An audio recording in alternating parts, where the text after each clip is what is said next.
Chapter 1741, The Gauntlet Round for the Sword Competition. Xiahou Zong berbicara dengan nada yang mengintimidasi dan tanpa emosi, menatap Jiang Chen seolah sedang mengukur orang mati. Para pemuda yang hadir bergidik menanggapi, takut menetap di perut mereka. Jiang Chen berdiri tegak dan dengan tenang bertemu dengan tatapan Xiahou Zong. Aku tidak tertarik mengambil apapun darimu, Xiahou Zong, tetapi Huang tidak pernah dan tidak akan pernah menjadi milikmu. Dengarkan baik-baik, aku tidak peduli jika kamu menata diri sendiri dengan jenius yang luar biasa. Jika kamu berani menghalangi aku tidak akan ragu untuk mengirim kamu ke neraka. Petik 2. Xiahou Zong tertawa terbahak-bahak. Kamu benar-benar bicara besar, nak.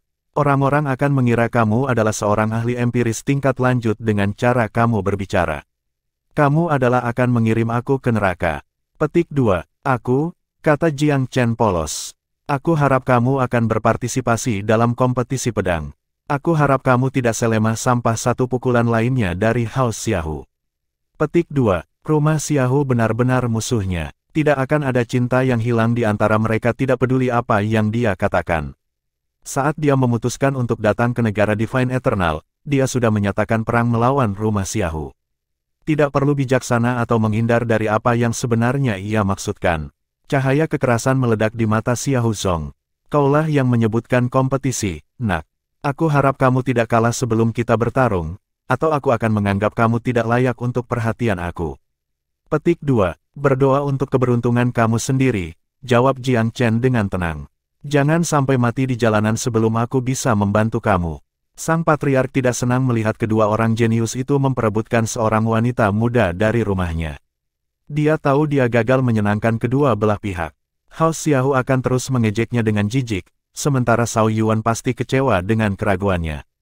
Suasana hatinya bertambah berat. Ketika Zhao Yuan berada di Haus Xian, dia bersahabat dengan pemuda itu. Namun sekarang, dia menyinggung kejeniusan muda dan rumah Xiahou. Tetua Xiahou yang berbicara sebelumnya mengejek. Perdana pertama, tidak pantas bagi kita orang tua untuk terlibat dalam konflik antara pria muda. Mempertimbangkan situasinya, mengapa kita tidak membiarkan perjuangan mereka melawan Yan King Huang? Hasil dari kompetisi pedang akan menentukan nasibnya. Jika Zhao Yuan menang, Yan King Huang akan menjadi miliknya, dan Xiahou Zong tidak akan menyusahkannya lagi. Jika Xiahou Zong menang, Tanah Suci Abadi tidak harus memunculkan proposal pernikahan lagi. Apa yang kamu katakan? Perdana pertama merespon dengan senyum tipis. Tanah Suci Abadi berdiri oleh para jenius kita. Yang penting adalah pendapat Zhao Yuan. Kami mendukung keputusan apapun yang ia buat. Jika dia setuju untuk membiarkan pertarungan mereka menentukan nasib gadis itu, kursi ini tidak akan campur tangan. Petik 2. Dari kata-katanya jelas bahwa Jiang Chen mendapat dukungan penuh dari mereka. Jiang Chen mengangguk. Kami akan bertarung di kompetisi pedang. Namun, aku tidak akan menyerah padanya bahkan jika aku kalah. Petik 2. Bagaimana jika pertempuran berakhir dengan seri? Seseorang bertanya dengan rasa ingin tahu. Tidak mungkin. Jiang Chen dan Xiahou Zong berteriak serempak. Tidak ada kesempatan bahwa pertarungan akan berakhir dengan seri. Mereka akan memberikan semuanya. Zhao Yuan muda, kita di dunia bela diri Dao harus ramah bahkan dalam konflik. Tetua dari rumah Xiahou tidak setuju. Kamu baru saja mengatakan kamu tidak akan menyerah tidak peduli hasil dari kompetisi. Itu melanggar aturan. Petik 2. Aturannya. Jiang Chen mendengus. Kapan Haus Xiahou pernah peduli dengan aturan? Akankah faksi yang taat aturan memaksa Huanger menjadi kapal budidaya? Dia manusia, bukan kucing atau anjing. Petik 2. Kami memberimu kesempatan yang adil, Xiahou Zong membentak dengan dingin. Apakah kamu akan mengakui menjadi pengecut dengan semua pahlawan luar biasa ini sebagai saksi kamu? Aku akan bertarung denganmu karena aku tidak menyukaimu dan ingin melenyapkanmu, jawab Jiang Chen dengan tenang. Itu tidak ada hubungannya dengan Huanger. Huang dan aku sedang jatuh cinta. Kami tidak perlu persetujuan Haus Xiahou untuk bersama. Petik 2. Jiang Chen adalah lambang menjadi tidak masuk akal ketika dia memutuskan untuk melakukannya. Dia meninggalkan Haus Xiahou tanpa ruang untuk berdebat. Xiahou Ying menjulurkan kedua tangannya ke pinggul dan memukulnya. Bagaimana bisa pria sepertimu begitu tak tahu malu, Zhao Yuan? Saudaraku memberi kamu kesempatan yang adil, namun kamu menolak untuk mengikuti aturan. Sungguh alasan jenius yang buruk. Petik 2. Jiang Chen tersenyum tipis. Ini lebih baik daripada menjadi palsu seperti kamu. Cukup, seru Zi Jumin. Berhentilah membuang nafasmu. Keputusan sudah diambil. Dia tidak ingin argumen yang sia-sia ini berlanjut. Xiao Ying adalah salah satu murid namanya. Itu mencerminkan buruk baginya untuk membuat keributan. The Eternal Secret Land akhirnya memulihkan reputasi mereka di festival. Mereka tidak harus memberikan alasan lain kepada orang lain untuk mengejek mereka. Xiao Zong tidak ingin tinggal lebih lama. Dia melemparkan pandangan dingin Jiang Chen dan mengetuk ibu jari dan telunjuknya pada lawannya. Itu adalah isyarat tangan yang menghina di negara ilahi abadi. Jiang Chen mengabaikannya dengan senyum mengejek. Festival Skimender berakhir. Kamu harus tinggal di sini selama beberapa hari daripada kembali ke House Yan, sis. Yan Qingsang pergi ke Huanger. Sebagai seorang jenius dari Tanah Suci, adalah haknya untuk mengundang sepupunya untuk tinggal selama beberapa waktu. Kamu tidak menentang gagasan itu, kan, kakek? Dia menambahkan dengan sengaja. Yan Wanjun mengangguk dengan serius. Kamu harus menghabiskan beberapa hari di sini, Huanger.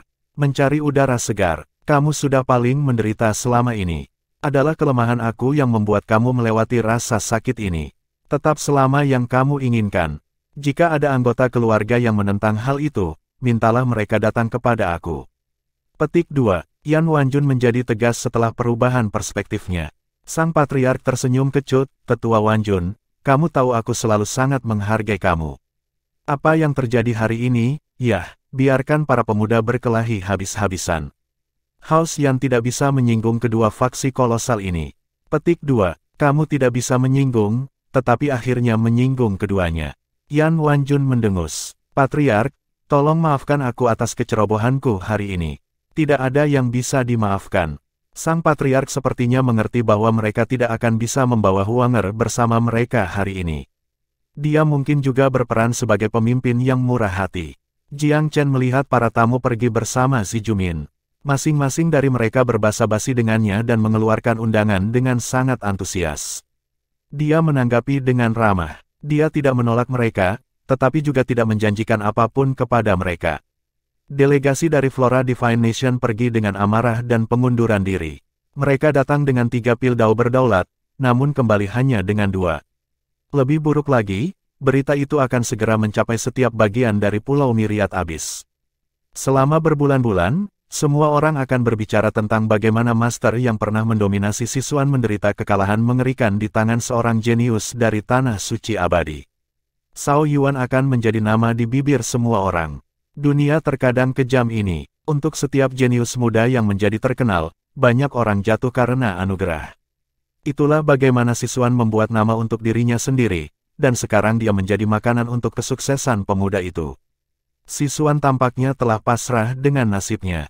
Dia tidak mengucapkan selamat tinggal pada rekan senegaranya, tetapi berdiri tak bergerak di dekat Jiang Chen seperti peragawati. Jiang Chen berbalik ke Sisuan begitu para tamu pergi. Dia sebenarnya tidak tertarik mengambil Sisuan sebagai budak pilnya. Dia hanya ingin mempermalukan kedaulatan pil. Dia tidak menggunakan budak pil atau pelayan. Sisuan hanya akan menjadi beban. Dia sakit kepala memikirkan bagaimana dia harus berurusan dengan akuisisi barunya. Dia menoleh ke Zi Jumin untuk meminta nasihat, yang tersenyum. Dia hadiahmu. Kamu dapat melakukan apapun yang kamu inginkan dengannya. Tidak ada yang akan mengatakan apa-apa bahkan jika kamu meretasnya menjadi 2 sekarang. Dia budak pil, yang tidak berbeda dari budak biasa. Otot-otot di wajah Sisuan kejang. Dia tunduk pada nasib memalukan ini karena dia ingin mempertahankan kekuatannya dan menyerang balik suatu hari. Jika Jiang Chen membunuhnya, maka harapannya untuk bangkit kembali akan menjadi mimpi pipa. Jiang Chen melambaikan tangan di udara. Kunci dia untuk saat ini untuk menumpulkan ujungnya yang tajam. Aku akan mempertimbangkan menggunakannya setelah dia dijinakkan. Petik 2. Dia tahu bahwa Sisuan tidak mungkin tunduk sepenuhnya. Karena dia tidak membutuhkan Master Pil, solusi terbaik untuk saat ini adalah menyingkirkannya. Sisuan santai ketika dia mendengar dia tidak akan dieksekusi. Selama dia hidup, ada kesempatan baginya untuk kembali.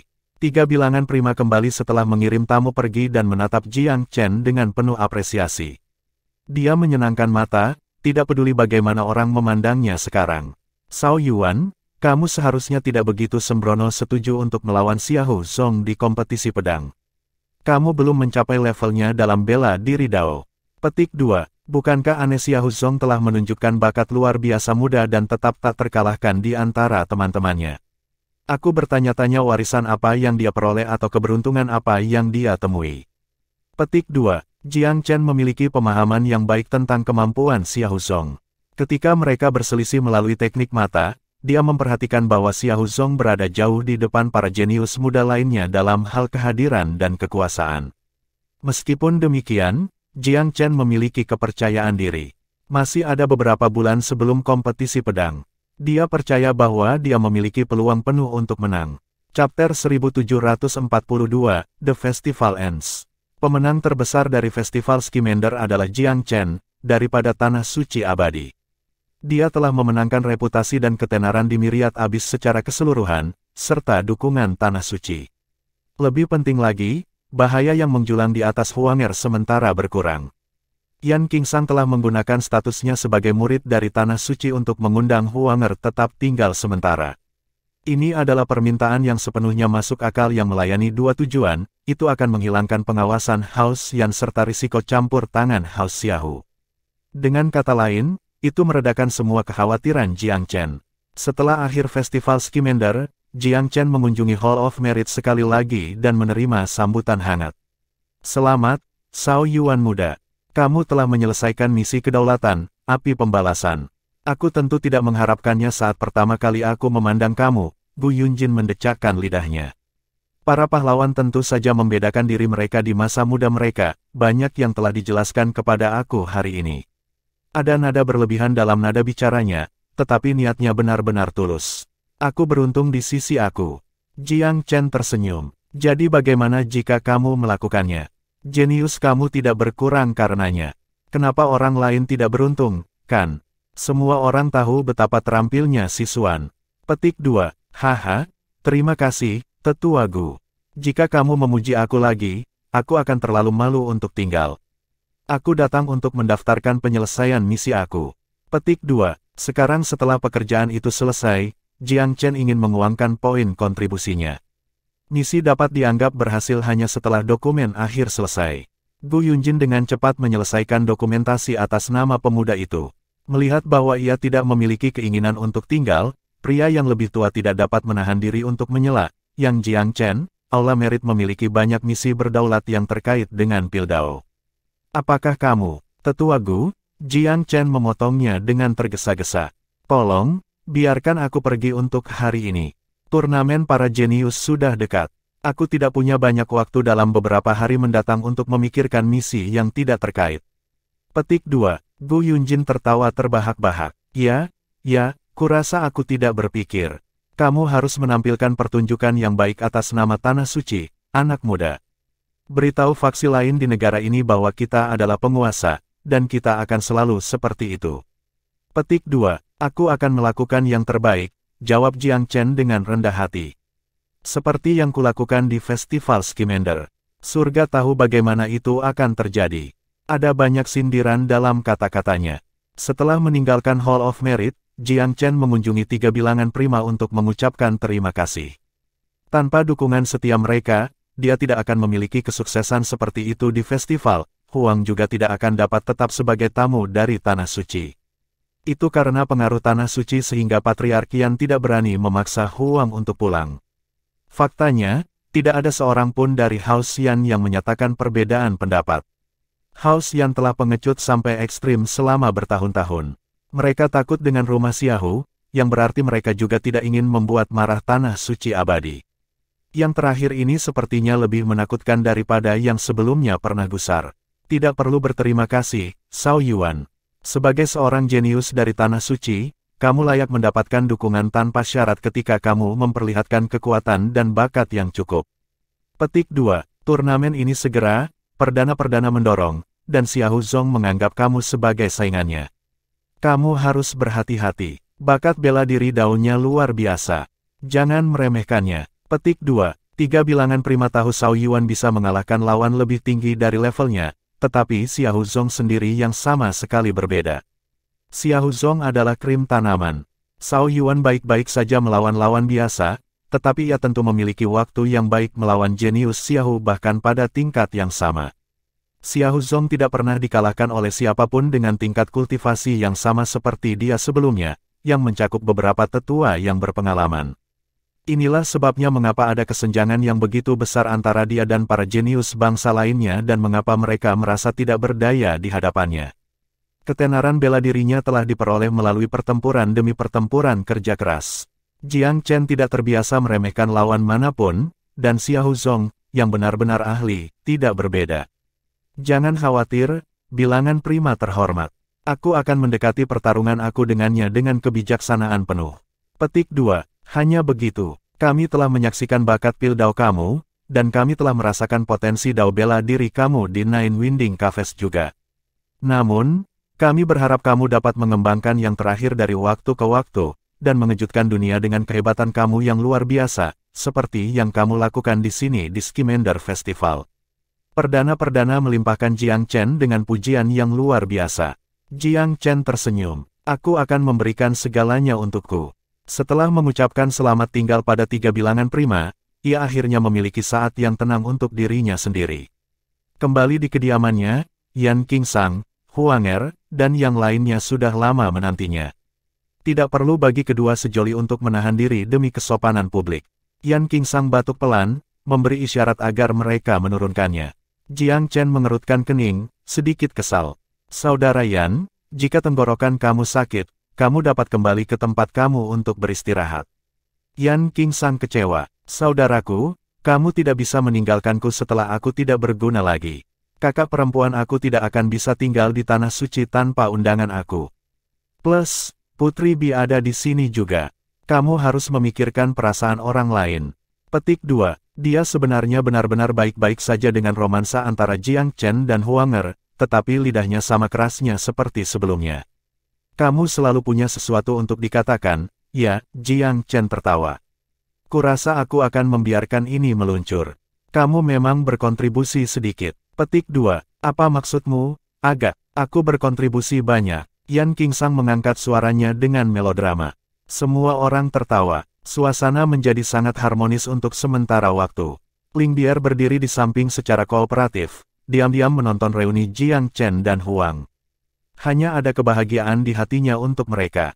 Fakta bahwa hanya orang-orang muda yang hadir membuat Yan Qingsang bahkan lebih antusias dalam percakapan mereka berikutnya. Saudaraku, aku harus mengakui bahwa kamu cukup keren di sana di Festival Scamander. Aku mengerti mengapa sepupu aku hanya akan menikahimu sekarang. Jika aku seorang gadis, aku mungkin akan jatuh cinta padamu sendiri. Yan Qingsang menghela nafas. Untung kamu tidak, balas Jiang Chen dengan jijik tiruan. Yan Qingsang memutar matanya. Tetap saja, aku bersyukur bahwa kamu satu-satunya pencilan dari jenismu di dunia ini. Jika ada terlalu banyak salinan dari kamu, bagaimana mungkin kita manusia menjemput perempuan? Mereka semua akan pingsan di atasnya. Petik 2. Jiang Chen menggosok hidungnya. Temannya mengatakan semakin banyak hal gila. Cukup dengan olok-olokmu. Apakah kamu sudah minum pil Scamander Tai? Petik 2. Belum. Aku baru saja akan bertanya padamu apakah boleh mengambilnya sekarang. Petik 2. Duh. Ambillah sekarang dan pergi untuk ranah Empyrean sesegera mungkin. Kamu tidak ingin memiliki kinerja yang buruk di turnamen para jenius, bukan? Petik 2. Tidak sama sekali. Yan Qingsang menjawab tanpa ragu, jawabannya keras dan jelas. Jiang Chen mengeluarkan 2 pil Tai Scamander lagi, satu untuk Huang Er, dan lainnya untuk Ling Bier. Aku menyimpan beberapa pil ini kembali. Ini waktu yang tepat bagi kamu untuk menggunakannya, aku pikir. Bagian terbaik dari pil-pil ini adalah mereka tidak memiliki efek samping sambil meningkatkan peluang kamu untuk menerobos. Kemajuan kultivasi di masa depan tidak akan terhambat. Petik 2. Pil Scamander Tai tidak memiliki kekurangan yang sering terkandung oleh rekan-rekannya, karenanya pil tersebut dipilihnya. Sambil terkikik, Huang mengambil pil-pil yang disodorkan dan memasukkannya ke tangan Ling Bier. Ambillah, Sister Bier. Ling Bier tersenyum berterima kasih pada Jiang Chen juga. Jiang Chen senang melihat gadis itu cerah. Kamu sangat cantik ketika tersenyum, kakak senior. Ini mencairnya Gletser. Petik 2. Kakak senior. Yan Qingsang berkedip. Saudaraku, kamu tidak bisa menyebut orang hal yang tidak masuk akal. Sejak kapan dia kakak perempuanmu? Petik 2. Huang tersenyum sedikit. Selalu lambat dalam aptake, Brother Kingsang. Jika Sister Biar tidak memiliki sejarah dengan kami, mengapa kami harus bersusah payah membawanya ke sini? Kamu tahu, keluarga Kekaisaran Blue Smoke telah memburu kita cukup lama sekarang. Petik 2. Yan Kingsang benar-benar terpana. Inteleknya tidak cukup mampu untuk sampai pada kesimpulan ini. Jadi aku satu-satunya orang bodoh dalam gelap. Dia menggosok kepalanya dengan canggung. Kamu akan mengetahui semuanya pada waktunya, kata Jiang Chen dengan dingin. Kamu tidak cukup berdedikasi sebelumnya, jadi aku tidak bisa memberitahu kamu banyak. Sudut mulut Yan Kingsang berkedut, tetapi dia mengerti. Dia menentang hubungan Jiang Chen dan Huang selama beberapa waktu sebelumnya. Sekarang mereka semua berada di halaman yang sama, tidak perlu lagi menyimpan banyak hal darinya. Baik, aku mengakui bahwa aku tidak hebat sebelumnya. Tapi aku pria baru sekarang. Tua aku tidak akan muncul lagi. Mulai sekarang, aku akan kuat. Aku akan membuat mereka yang memandang rendahku melihat ke atas. Petik 2. Ada kemarahan tersembunyi yang ditekan dalam hatinya. Pada akhir festival Skimender, Xiao Zong menatapnya dengan jijik. Emosi itu sudah melekat, bukannya pura-pura. Dia tidak suka dipecat. Penghinaan itu menstimulasi dia dan menjadi dorongan baru. Benar, saudaraku. Kakek aku bersikap tegas mendukung. Aku tahu kamu memiliki beberapa pendapat kuat tentang House Yan, tapi aku harap kamu tidak akan marah pada rumah. Aku kira Huang juga tidak akan menyukainya. Ada nada memohon dalam suara Yan Kingsang. Chapter 1743, Sudden Visitation from the Venerated Forefather. Huang sedikit mengangguk pada kata-kata Yan Kingsang. Mata jernihnya memohon pada Jiang Chen. Objek tatapannya menghela nafas dengan lembut. Aku sangat kesal dengan House Yan sebelum aku datang ke Myriad Abyss. Tetua si itu terutama tidak sopan kembali di Gunung Suci Pifau, melemparkan berat badannya di depan semua orang. Pada saat itu, aku pikir semua orang di rumah kamu sama brengseknya. Tapi sekarang aku mengerti bukan itu masalahnya. Misalnya, Yan Kingsang dan kakekmu Yan Wanjun adalah orang baik. Petik 2. Kedua cucu lelaki tua itu menghela napas lega. Mereka tahu bahwa ini berarti Jiang Chen tidak lagi bias terhadap House Yan seperti dulu. Ini bukan tempat aku untuk mengkritik House Yan lebih jauh, tapi aku yakin satu hal, Patriark akan membuat pemimpin yang dapat diterima di masa damai, tetapi benar-benar tidak dapat membalikkan penurunan rumah. Sifatnya yang ragu-ragu sebenarnya akan mengubur masa depan rumah. Aku tidak dalam posisi untuk mengatakan hal-hal ini, tetapi karena tidak ada orang luar di sini, aku tidak ingin menyembunyikan penilaian pribadi aku. Bagaimanapun, aku berharap demi kamu bahwa rumah Yan akan naik daripada jatuh. Petik 2. Yan Kingsang menghela nafas. Tidak ada cara untuk menyelesaikan masalah itu. Setelah nenek moyang kami meninggal, seluruh rumah menjadi layang-layang dengan talinya putus. Petik 2. Huang juga menjadi diam. Sejenak keheningan diikuti oleh napas dalam-dalam. Itu benar, saudaraku, kata Yan Kingsang. Kapan kamu berencana untuk mengungkapkan identitasmu yang sebenarnya? Aku tidak melihat banyak masalah lagi. Berasal dari domain manusia tidak banyak menjadi masalah di Myriad Abyss, kami bukan xenofobia. Petik 2. Jiang Chen tertawa. Aku tidak ingin menyebabkan terlalu banyak masalah yang tidak perlu. Ditambah lagi, aku membuat beberapa faksi marah di Winterdraw. Jika mereka menghubungkan titik-titik, aku akan menjadi pembuat masalah aku sendiri. Petik 2. Dia tidak benar-benar menikmati misteri, tetapi lebih nyaman menjadi Cao Yuan daripada Jiang Chen saat ini. Ling Bier memilih momen ini untuk memecah kesunyiannya. Saudara junior, kapan kamu kembali ke domain manusia? Dia merindukan tanah airnya, ayahnya, dan saudara perempuannya. Berita bahwa mereka masih hidup dan sehat hanya memperkuat kekesalannya. Mengabaikan situasi saat ini, dia ingin membuang segala sesuatu di Myriad Abyss dan dipersatukan kembali dengan ayah dan saudara perempuannya, kembali ke wilayah manusia. Dia tidak tertarik dengan status barunya sebagai putri di sini, atau kemakmuran yang menyertainya. Kehidupan yang tenang dan damai sudah cukup baginya. Jenis keberadaan sederhana yang pernah dia bawa kembali ke istana pil regal yang lama, dipenuhi dengan ketenangan yang tenang. Ini akan memakan waktu sedikit lebih lama sebelum kita dapat kembali ke domain manusia. Setidaknya ada dua hal yang masih harus dilakukan. Petik 2. Yang dua, tanya Yan Kingsang ingin tahu di depan yang lain. Pertama, House Xiao harus dimusnahkan untuk menghilangkan kemungkinan masalah di masa depan. Kedua, warisan yang berkaitan dengan formasi hebat jiwa surgawi harus ditemukan. Hanya ketika formasi diaktifkan kembali iblis dapat disegel sekali lagi. Petik 2. Iblis. Yan Qingsang terperangah. Sebagai keturunan dari pemukim Myriad Abyss, pemahamannya tentang ras iblis terbatas pada kabar angin. Ada larangan diskusi tentang ras iblis, dan sebenarnya wilayah manusia dan benua Divine Abyss secara umum. Karena itu, pemuda itu menyebutkan bahwa mereka cukup segar. Apakah Pulau Myriad Abyss tidak tahu tentang ras iblis?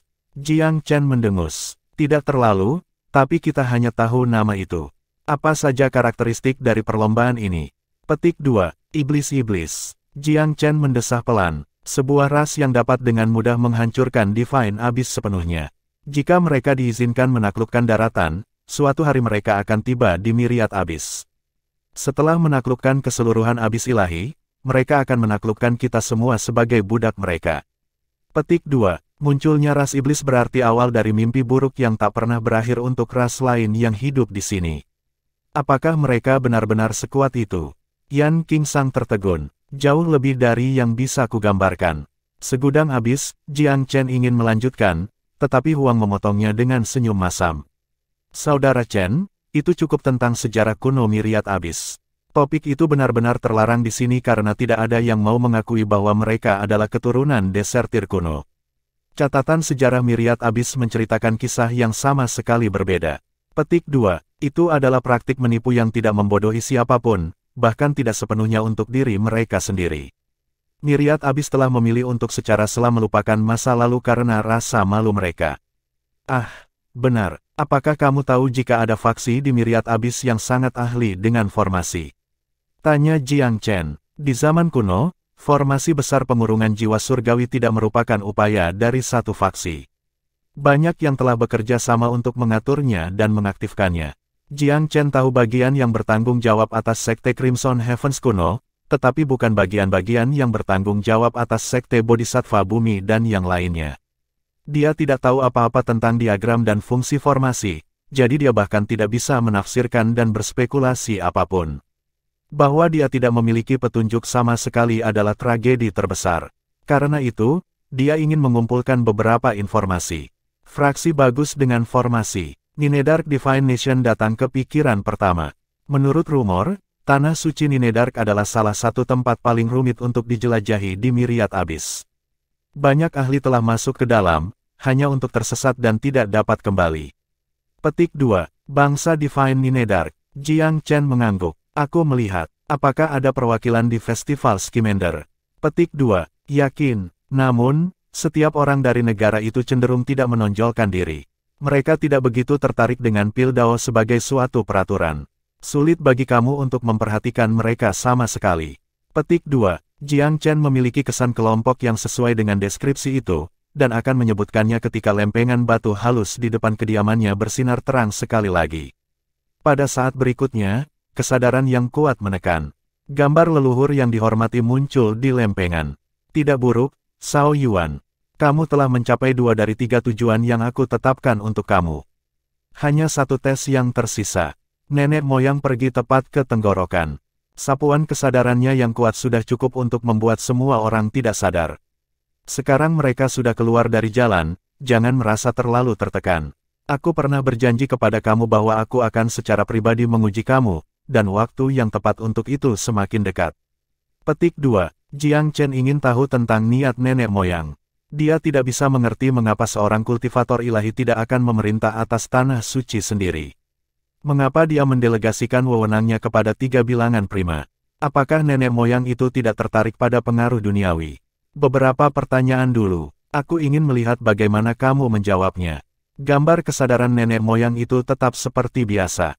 Silakan merasa bebas, nenek moyang yang terhormat, jawab Jiang Chen adil. Pertanyaan pertama. Kamu berasal dari mana? Ingat, tes sudah dimulai. Aku menyarankan kamu untuk berbicara kebenaran daripada kepalsuan, leluhur itu mengingatkan. Jiang Chen sedikit terkejut. Mereka telah membahas domain manusia sebelumnya. Apakah nenek moyang sudah tahu? Kemudian, dia ingat bahwa kesadaran seorang dewa dapat mencakup ratusan mil dengan satu pikiran. Mungkin nenek moyang sudah tahu detail pembicaraan mereka di sini. Dia harus berterus terang. Aku berasal dari wilayah manusia. Mata bapak leluhur itu setenang biasanya. Dia sepertinya tidak terkejut dengan jawaban Jiang Chen sama sekali. Setelah beberapa saat, dia tersenyum nakal. Selamat. Dalam mengatakan yang sebenarnya, kamu telah melewati pertanyaan pertama. Pertanyaan kedua. Jiang Chen terguncang. Nenek moyang itu benar-benar memahami asal-usulnya. Jadi dia benar-benar seorang kultivator ilahi. Hanya seorang dewa yang memiliki jangkauan luas dengan kesadarannya. Apakah kamu merasa bahwa penduduk Pulau Myriad Abyss adalah keturunan dari desertir dalam perang kuno? Apakah ada bias besar di hati kamu mengenai faksi-faksi yang diwarisi di sini? Petik 2. Pertanyaan ini sama runcingnya dengan yang pertama.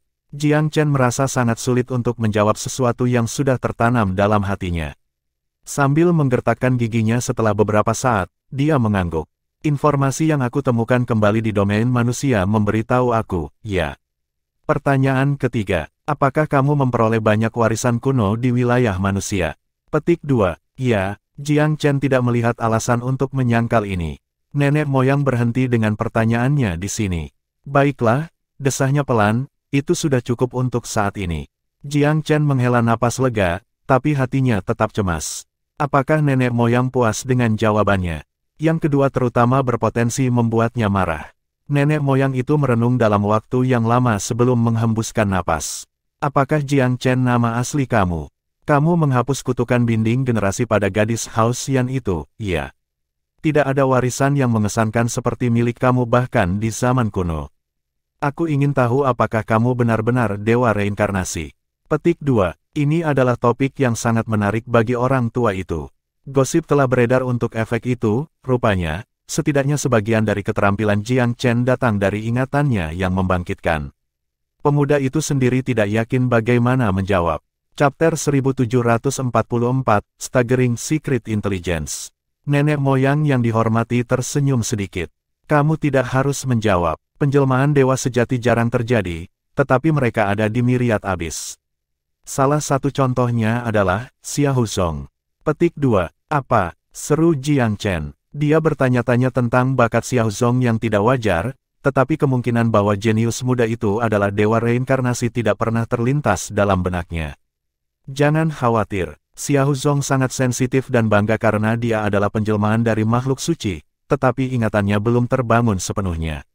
Terlebih lagi, ada cacat kritis dalam karakternya. Kamu mungkin tidak bisa mengalahkannya dalam kompetisi pedang, tetapi dalam jangka panjang, kamu akan mengungguli dia cepat atau lambat. Petik 2. Nada nenek moyang itu biasa saja, seperti dia tidak terlalu memikirkan Xiahou Zong, yang membuat Jiang Chen penasaran. Pria muda itu adalah jenius top generasi muda di Eternal Divine Nation. Mengapa nenek moyang begitu meremehkannya? Nenek moyang sepertinya membaca keraguan Jiang Chen. Aku mengenali nilai penjelmaan dewa karena kelangkaannya. Namun, Xiahou Zong bukan tipe yang pantas aku hargai. Selain itu, ada orang jenius di tanah suci yang lebih kuat dari dia. Petik 2. Apakah ada? Tanya Jiang Chen. Ya, ada, tetapi banyak, termasuk kamu, tidak tahu tentang mereka. Nenek moyang tersenyum. Dan sekarang kita memiliki murid lain yang lebih kuat dari Xiahou Zong, kamu. Ada yang lain. Nenek moyang itu tertawa. Tentu saja, ini bukan hanya masalah bakat alami. Ini tentang kekuatan mental dan karakter juga. Xiahou Zong adalah salah satu pemuda paling berbakat, tetapi ia tidak memiliki ciri-ciri pria hebat. Apakah kamu mengerti apa yang aku katakan? Petik 2. Jiang Chen tidak sepenuhnya memahaminya. Kata-kata leluhur itu mengandung banyak makna yang bisa ia pahami, tetapi tidak keseluruhan gambaran. Memperhatikan kebingungannya, nenek moyang itu tersenyum. Mari kembali ke pertanyaan kedua aku. Kamu menahan bias terhadap Myriad Abyss Island, bukan? Aku tidak terkejut dengan kesalahpahaman kamu. Keputusan nenek moyang kita di zaman kuno menjadikannya takdir kita untuk memikul tugas tertentu, yang kesepian disalahpahami dan disalah-tafsirkan oleh semua. Petik 2. Tugas. Ya, tugas kita, ulang nenek moyang itu, nadanya dalam dengan jejak kesedihan, frustrasi, dan bahkan pengunduran diri. Selama perang kuno melawan ras iblis, para kultivator dari semua alam di benua ilahi bertempur melawan iblis dengan mengorbankan kekayaan dan kehidupan mereka. Sekte dihancurkan dan warisan dilupakan. Mereka yang berperang dalam perang mati dengan terhormat, dihormati oleh generasi yang akan datang. Apa yang telah kami lakukan adalah sama pentingnya, namun kami dipaksa untuk menyalahkan kami bahwa kami tidak pantas, dianggap oleh semua orang sebagai pembelot yang pengecut. Petik 2. Jiang Chen mengerutkan kening, bingung. Nenek moyang tampaknya menyiratkan bahwa leluhur mereka telah datang ke Pulau Myriad Abyss karena alasan yang tidak diketahui. Aku hanya mendengar desas-desus tentang perang, Yang Mulia Forevater. Aku tidak tahu banyak tentang itu. Tolong katakan yang sebenarnya tentang apa yang terjadi. Petik 2. Baik, aku datang kepada kamu karena aku memiliki harapan tinggi untuk kamu. Kamu akan mengetahui rahasia ini cepat atau lambat. Sebuah pendahulu untuk ras iblis kuno menyerbu dan poros surgawi juga terjadi bergeser pada waktu yang sama, mengungkapkan koordinat benua Divine Abyss ke pesawat lain. Musuh yang kuat dari luar pesawat kami memperhatikan keberadaan kami dan menyerbu berbondong-bondong. Akhirnya, ras iblis datang dan menyebabkan bencana besar. Petik 2. Itu bukan pertama kalinya Jiang Chen mendengar tentang hal seperti itu. Sebagai putra kaisar surgawi di kehidupan masa lalunya, dia tahu tentang penyimpangan poros surgawi seperti punggung tangannya. Pada zaman kuno, ada banyak pembudidaya yang rela berkorban dari berbagai sekte dan faksi. Beberapa berpendapat bahwa mereka harus memerangi iblis dalam perang untuk mengakhiri semua perang. Yang lain berpendapat mereka harus mengembalikan poros surgawi ke posisi semula dan mempertahankan portal ke benua itu. Pada akhirnya, sebuah konsensus tercapai. Mayoritas ras manusia akan tetap berada di domain dan bertarung, sementara sejumlah kecil pembudidaya elit membawa warisan mereka ke titik deviasi sumbu dan mempertahankan portal dari penjajah. Petik 2. Jiang Chen berkata, apakah Pulau Myriad Abyss titik penyimpangan? Kamu orang yang tajam, kata leluhur itu sambil menghela nafas. Para pembudidaya yang kuat itu datang ke pulau itu dengan sebuah misi dan perlahan-lahan membangun peradaban yang makmur, yang kemudian menjadi 10 negara ilahi. Setiap negara memiliki tanah suci, dihuni oleh keturunan para penanam kuno itu. Hanya faksi tingkat kedua atau ketiga di Myriad Abyss, dan yang lain selain tanah suci di masing-masing negara, diturunkan dari desertir. Petik 2. Jiang Chen membeku. Kata-kata nenek moyang itu telah membuktikan semua anggapannya sebelumnya salah. Sekarang kamu tahu mengapa tanah suci itu ada, dan mengapa kita tampak begitu terpisah dari faksi lain. Kita harus tetap bebas dari garis keturunan dan jiwa yang ternoda atau inferior. Kita memikul beban yang lebih berat daripada yang dirasakan orang. Di permukaan, tanah suci bertugas menjaga ketertiban di setiap negara, tetapi kenyataannya adalah bahwa kita telah memegang teguh tugas kita sejak zaman kuno, dan akan terus melakukannya demi tujuan yang mungkin tidak akan pernah datang. Setiap kerajaan membayar mahal selama perang, tetapi begitu ras iblis disegel, pertarungan berakhir. Titik deviasi sumbu, bagaimanapun, akan selalu menjadi medan perang. Tidak ada yang bisa memprediksi kapan pertempuran berikutnya akan terjadi. Nenek moyang berbicara dengan suram. Pria dan wanita kuat yang tak terhitung jumlahnya dari tanah suci telah mati sejak zaman kuno. Generasi demi generasi telah mengabdikan diri pada penyebabnya. Tugas itu sudah menjadi warisan. Hanya mereka yang memiliki potensi kebesaran diizinkan untuk bergabung dengan pangkat pembela.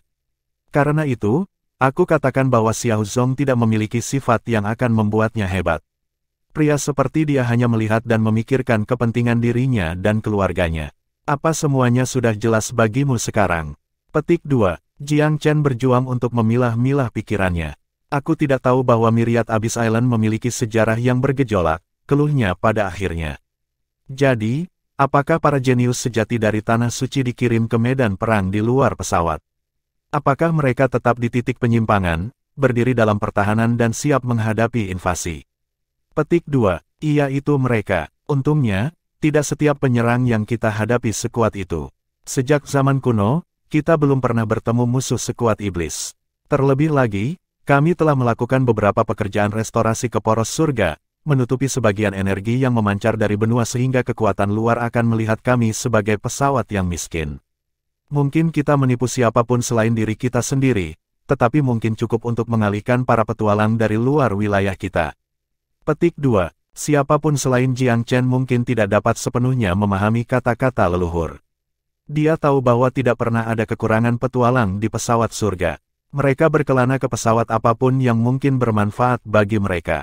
Tujuan mereka dalam hidup adalah untuk membunuh dan menjarah mereka melalui pesawat yang berbeda dan menaklukkan yang lemah. Seperti yang nenek moyang katakan, tugas 10 tanah suci adalah untuk menghentikan pengganggu di pinggiran pesawat, mencegah mereka dari menyerang benua.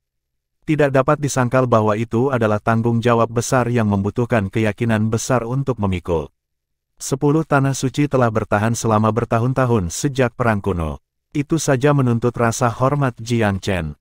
Perang melawan ras iblis telah mengambil banyak korban, tetapi itu telah berakhir. Namun, mempertahankan wilayah dari pasukan luar adalah pertempuran berat yang menuntut tanpa akhir yang terlihat. Selama poros surga belum dipulihkan dan koordinat benua tetap terbuka, akan selalu ada bahaya dan korban. Sulit untuk mengatakan pihak mana yang memikul tanggung jawab yang lebih besar, tetapi satu hal yang Jiang Chen yakini, Pulau Myriad Abyss telah diadili secara tidak adil. Banyak penghuninya adalah keturunan dari desersi perang kuno, tetapi masih ada kelompok rahasia pembudidaya elit yang memikul tugas besar yang menuntut pengorbanan besar. Jiang Chen sangat menghormati mereka untuk itu. Yang terhormat berbicara, aku ingin meminta maaf kepada kamu karena ketidaktahuan dan kesalahpahaman aku, kata Jiang Chen dengan tulus. Tidak perlu untuk itu, aku hanya berharap bahwa suatu hari, kamu dapat bergabung dengan kelompok pembela HAM. Bahkan jika kamu tidak melakukannya, aku harap kamu akan merahasiakannya. Petik 2, aku akan bergabung dengan tim jika aku dapat mengampuni upaya di masa depan, jawab Jiang Chen dengan serius. Namun, aku memiliki misi yang lebih penting untuk diselesaikan saat ini. Oh, nenek moyang itu tersenyum. Maksudmu formasi hebat jiwa surgawi. Bagaimana kamu tahu? Nenek moyang tertawa. Kamu berbicara tentang banyak hal sebelumnya dengan temanmu. Aku sudah tua, tapi telingaku tajam. Aku kebetulan mendengar percakapan kamu. Petik 2, Jiang Chen tersenyum kecut. Yah, karena senior sudah tahu, aku akan jujur. Ada tanda-tanda aktivitas iblis di banyak domain, terutama yang manusiawi. Dalam waktu kurang dari 1 abad, iblis akan menyerang dan dunia akan jatuh ke dalam kekacauan. Ada kemungkinan bahwa benua Divine Abyss akan runtuh dari invasi luar dan kekacauan dalam. Petik 2, ini tidak berlebihan. Jika bencana iblis terjadi, domain yang berbeda tidak akan dapat mengatur perlawanan sebesar yang ada di masa lalu. Tanpa kekuatan yang bisa menghalangi mereka, pasukan iblis akan menjadi semakin kuat. 10 tanah suci dari Myriad Abyss tidak akan bisa melakukan banyak hal, tidak peduli seberapa keras mereka melawan penjajah. Dalam kedua kasus itu, beberapa iblis sudah merayap ke dunia ini. Nenek moyang itu mengangguk. Kamu juga punya tugas penting, anak muda. Meskipun dunia manusia tidak seperti sebelumnya, beberapa warisan telah diturunkan dan yayasan tetap solid. Aku percaya bahwa kamu akan berhasil menyegel kembali ras iblis. Kalau tidak, semua keringat dan darah yang kita tumpahkan di luar pesawat tidak akan ada artinya. Petik 2, dia berarti apa yang dia katakan. Jika iblis keluar dari formasi dan menaklukkan domain yang berbeda sebelum menyerang Myriad Abyss Island, ras iblis akan dapat menerobos portal dan membuat seluruh benua menjadi wilayah mereka. Chapter 1745, The Danger to the Sacred Land. Jiang Chen tidak menyangka penyamarannya akan segera meledak.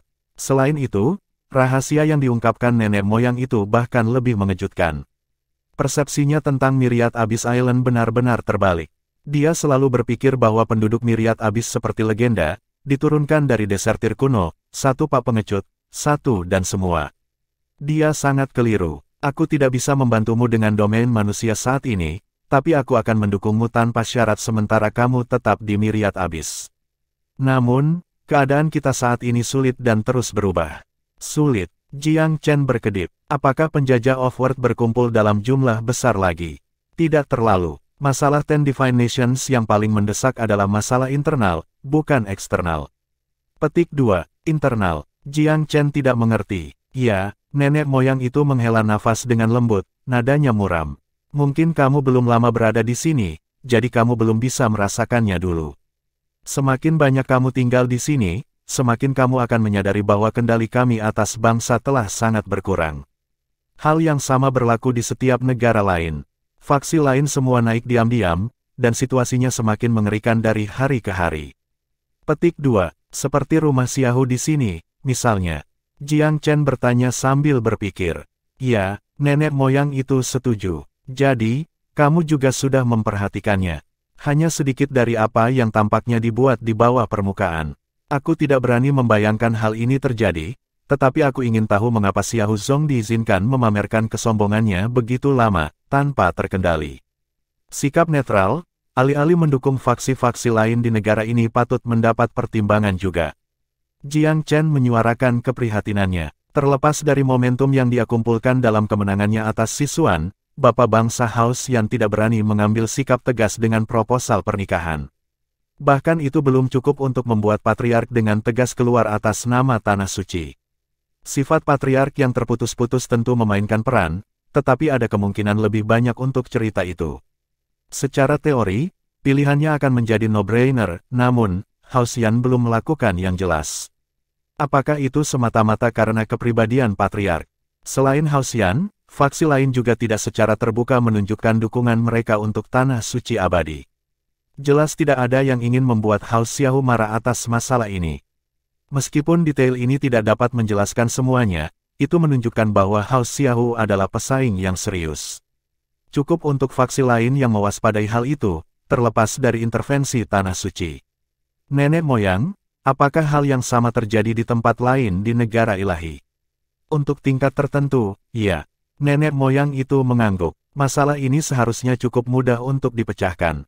Sebuah solusi memerlukan perselisihan internal, yang berarti pengurangan sumber daya dan tenaga kerja yang signifikan. Misalnya, jika Haus Xiahou akan menantang Tanah Suci Abadi, kami akan dapat menghancurkannya, tetapi dengan biaya yang serius. Itu sama dengan negara-negara ilahi lainnya. Ketika Tanah Suci melemah, bala bantuan ke medan perang Offworld akan berkurang juga. Petik 2. Ini adalah dilema yang tidak memiliki solusi mudah. Berbagai tanah suci selalu memiliki keunggulan tertentu dibandingkan faksi yang mereka kuasai. Namun, jumlah orang yang mereka komit ke medan perang Offworld sama-sama berlebihan. Banyak jenius dan pahlawan telah binasa di sana, membuatnya sulit bagi tanah suci untuk mendapatkan kekuatan yang cukup besar dari waktu ke waktu. Bahkan, yang terjadi justru sebaliknya.